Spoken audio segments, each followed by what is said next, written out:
अस्सलामुअलैकुम वरहमतुल्लाहि वबरकातुहू। अल्हम्दुलिल्लाहि रब्बिल आलमीन वस्सलातु वस्सलामु अला रसूलिहिल करीम, अम्मा बाद। इस्तईज़ु बिल्लाहि मिनश शैतानिर रजीम मिन नफ़सिही व नफ़ख़िही व हमज़िही। रब्बि इश्रह ली सदरी व यस्सिर ली अमरी वहलुल उक़दतम मिन लिसानी यफ़क़हू क़ौली। शुरू अल्लाह ताला के नाम से जो बेइंतहा मेहरबान निहायत रहम फरमाने वाले हैं, जिन्होंने हमको इबादत का हुक्म ही नहीं बल्कि उसको करने की तौफीक भी दिलों को बख्शी, और अल्लाह ताला ने हमको उसके असबाब भी मुहैया फरमाए। अल्लाह ताला का बेपनाह शुक्र है और दुआ गो है अल्लाह हमारी इबादतों को कबूल फरमाए। बाद इसके बेपनाह दरूद व सलामती है साहिब कुरान मोहम्मद सल्लल्लाहु अलैहि वसल्लम, आपके अहल व याल, आपके असहाब, आपके कुल मातबीन पर। अल्लाहुम्मा सल्ली अला मुहम्मद व अला आलि मुहम्मद व बारिक वसल्लिम व अली अस्हाबी अजमईन। अजीज दीनी बहनों, आइए तो आज का हमारा बयान है इंशाअल्लाह कुरान मजीद की इस आयत को लेकर होगा। खुसूसी तौर पे मैं आपको इस बात की तरफ तवज्जो दिलाने के लिए इन आयतों को पेश करना चाहती हूँ, जैसे कि सूरह माइदा आयत सूरह नंबर 5 आयत नंबर 2 में अल्लाह ताला फरमाते हैं, या अय्युहल्लज़ीना आमनू ला तुहिल्लु शाइरल्लाह वला शहरल हराम वला हदिया वला खलाइद। अल्लाह ताला फरमाते हैं, ऐ वो लोगों जो ईमान लाए हो, अल्लाह ताला की निशानियों की बेहुरमती ना करो, और ना हुर्मत वाले महीनों की, और ना खुरबानी के जानवरों की जिनके गलों में कट्टे पड़े हैं, यानी कि कुर्बानी के जानवर।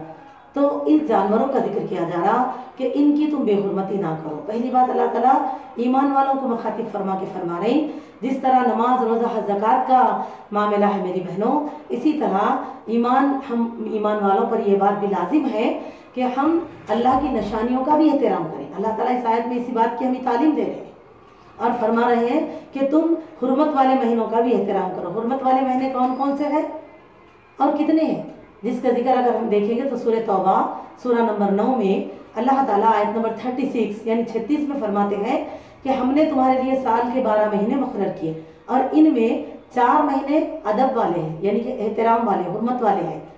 और फरमाइए तब से जब से ज़मीन और आसमान बनी है, हर ईमान वाले पर इसकी अदब महीनों का एहतराम लाजिम रहा है, न सिर्फ हम पर, हर पैगंबर की उम्मत पर, और हमें भी अल्लाह ताला इसका हुक्म देते हैं।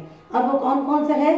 हदीस में आप सल्लल्लाहु अलैहि वसल्लम फरमाते हैं, ज़िलक़द, ज़िलहज, मुहर्रम और रजब, ये 4 महीने हैं जो हुर्मत वाले महीने हैं, जिसका हमको एहतराम रखना चाहिए। और मेरी अजीज़ों, इसी तरह से इसके यानी कि अक्सर लोग महीनों के ताल्लुक से भी तरह तरह की बातें करते देखिए, तो ऐसा भी नहीं कहना चाहिए कि ये महीने में ये काम करने से ख़राब हो गया। ऐसे में कई जगह बच्चे मुहर्रम में पैदा होते, लोग बोलते अरे कोई बच्चा अगर ज़्यादा रो रहा तो बोलते क्यों मुहर्रम में पैदा हुआ था क्या बच्चा, बोलते अल्लाह हिदायत दे हमको। हालांकि मुहर्रम का महीना तो हुर्मत वाला महीना है, हमको इसका एहतराम रखना चाहिए, ना कि ऐसे तरीके से हंसी उड़ाएं। और इसी तरह से हमको चाहिए दूसरा, इसी तरह अल्लाह ताला आगे क्या बता रहे हैं, और कुर्बानी के जानवर भी अल्लाह की निशानी है, तो उसका भी तुम्हें एहतराम करना चाहिए। लेकिन मेरी अजीज़ों, आज मेरी गुफ्तगू का अहम हिस्सा यही है, क्योंकि देखिए जहाँ कुर्बानी एक अजीम शान अजीम तरीन इबादत है, जिसको रोकने के लिए शैतान ने एड़ी चोटी का जोर लगाया, लेकिन खलील अल्लाह ने उस सुन्नत को कायम किया, जिसके बाद अल्लाह फरमाते हैं अपने लख्त जिगर को ले चले, और जब ज़ुबह के लिए तैयार हुए तो अल्लाह ताला ने अपनी रहमत से उनका फिदिया कबूल फरमाया। और अल्लाह ताला व फ़दैनाहु बिज़िबिन अज़ीम कहने के बाद सूरह साफ़ात में अल्लाह ने ये फरमाया कि व तरकना अलैहि फ़िल आखिरीन। फिर इस सुन्नत के लिए अल्लाह ताला फरमाते हैं, ये इब्राहिम के जो सुन्नत है, इब्राहिम अलैहिस्सलाम की क़यामत तक आने वालों के ऊपर सुन्नत कायम कर दी गई।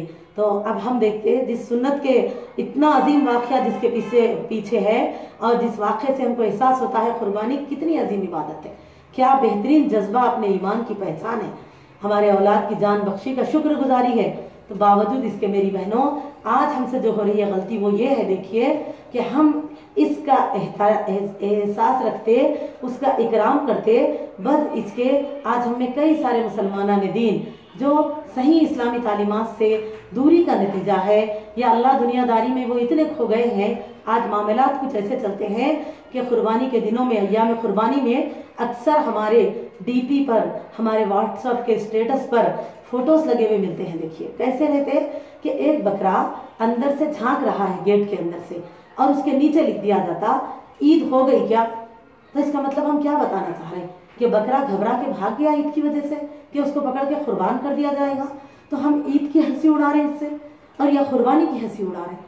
اللہ ہمیں ہدایت دے، بھیجنے والوں کو بھی، اس کو فارورڈ کرنے والوں کو بھی۔ اور ناسمجھی میں آج ہم جس طرح کا معاملہ کر رہے ہیں، کہیں سے کوئی میسج آیا، دیکھو نہ کو دیکھو، فارورڈ کر دو، اس کا سمجھو نہ اس کا احساس کرو کہ ہم کیا کر رہے ہیں۔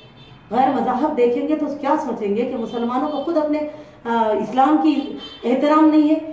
اور آپ دیکھیں دوسرا ہم جو کرتے ہیں، اور کئی سارے ہوتے ایسے۔ اور ایک بھی بتاؤں میں ایگزامپل کے طور پہ کہ ایک بکرا ہوتا ہے دمبا، اس کے کان میں مرغی کہہ رہی ہوتی ہے کہ بھاگ جا، عید آ رہی ہے۔ تو اللہ ہدایت دے میری بہنوں، ایسے ایسے کئی سارے۔ لگانے والوں کے اندر اگر علم کی کمی ہوگی، بھیجنے والے اگر ناسمجھی میں دنیا داری میں بھیج چکے ہوں گے، تو ہم اہل علم، جس کو علم ہے، جو جاننے والے ہیں، ان کو تو چاہیے کہ ان کی اصلاح کریں یا ایسی غلطی سے ان کو روکیں۔ بس اس کے ان کی حوصلہ افزائی کے لیے ہم کوئی اچھی بات ہو تو اتنا جلدی فارورڈ نہیں کرتے، ایسے مسخرے میسیجز آ جائیں جس میں ہم احساس بھی نہیں کر رہے کہ ہم خود اسلام مسلمان ہو کر ہم اسلام کی ہنسی اڑا رہے ہیں، اسلام کی عبادتوں کی نشانیوں کا مذاق بنا رہے ہیں ہم لوگ۔ حالانکہ دین اسلام میں مذاق زیادہ مسخرہ بن کرنے والے انسان کو پسند نہیں کیا گیا ہے، اور پھر کسی عام چیزوں ہی کا اڑانے سے ہمیں منع کیا گیا، باوجود اس کے ہم اللہ کی نشانیوں کا مذاق اڑا رہے ہیں۔ ہم کتنے بے حس ہو چکے ہیں۔ اللہ ہمیں ہدایت دے۔ اس کا انجام کیا ہوگا میری بہنوں، سوچئے۔ اور ان کی حوصلہ افزائی کیسی ہوتی ہے، آپ دیکھیے کہ جب ہم کیا کرتے، اس کو تھمس اپ لگاتے، اسمائلیز ڈال کے دوسری جگہ تک فارورڈ کرتے، ان کو ایک ہنسی کی طرح عید کے وقت میں یہ اپنے ڈی پیوں پہ رکھ دیے جاتے۔ کیا کر رہے ہیں ہم لوگ؟ اللہ ہدایت دے۔ ہم کو احساس کرنا چاہیے قربانی دیے وقت میں کہ کیسی عظیم الشان عبادت ہے، اور اللہ کی کتنی بڑی رحمت ہے۔ اگر اس وقت اگر خلیل اللہ ابراہیم علیہ السلام اپنے بچے کو ذبح کر دیتے تو اسماعیل علیہ السلام تو ہو جاتے میری بہنوں، لیکن ہمارا آپ کا کیا ہوتا؟